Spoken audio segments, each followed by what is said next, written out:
as a partner with OpsRamp, we are very excited for the product. We've been using the product consistently more and more. We're putting it into more offerings. We are underpinning a lot of capabilities with it. I would say that. And then from there, one of the other things that we found extremely beneficial is just simply the partnership with OpsRamp. Anytime you enter into using a third-party capability as an OEM, or frankly, as any type of a service provider, right? It's always a little bit scary, because if the product's good, then a lot of times, the management structure and the partnership behind it may not be good. Sometimes the partnership's great, but the product's not good. In this instance, I would say that we have been very fortunate, and I believe that the OpsRamp team works very hard in order to make sure that both the product itself is excellent, and also that the partnership itself is very good. And so first off, I'd just like to say thank you to the OpsRamp team. You guys have been fabulous as a partner with us. I know that we're continually pushing the envelope for doing creative and new things with OpsRamp. And I love to see how you guys flex and bend to that.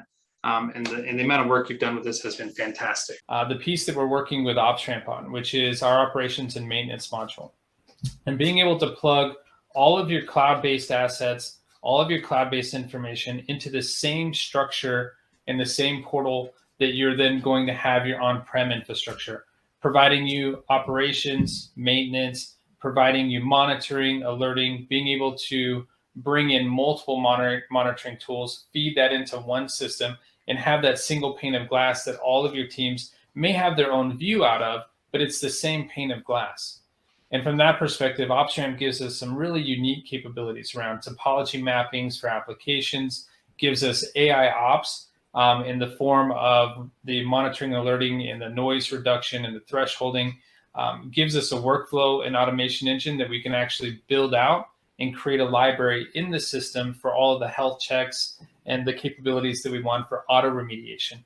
And so as we start to build that, by the way, that's just some of your capabilities. I know you guys know more. I'm kind of giving you a little marketing spiel here, but I think it's important because from my perspective, my customers need that, right? And it's important that I can plug that into this single pane of glass so that the resources that are logging in and the different personas get access to not only the tooling and the systems that they need through the modules or the catalogs, but all of that can be refined, right? And so what you really start to look at is the capabilities that CSPs have been kind of packaging and providing.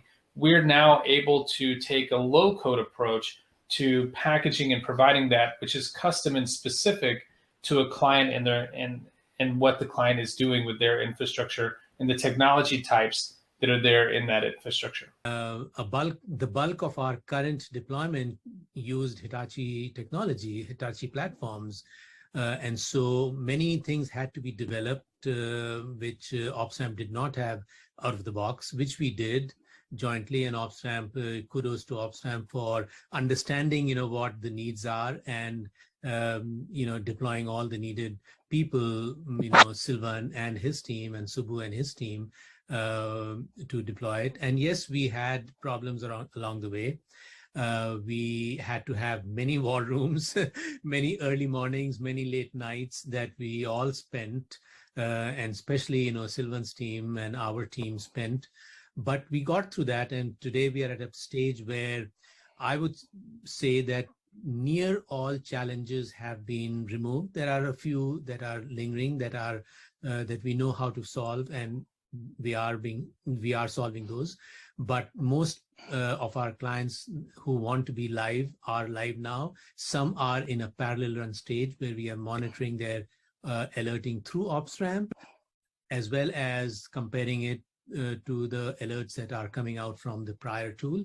And if there are some idiosyncrasies or some changes or some thresholds, etc., that need to be changed or verified or updated, we are doing that in the process. So the goal is to actually get the baseline plus a lot more. And I think we are about to achieve our goals very soon.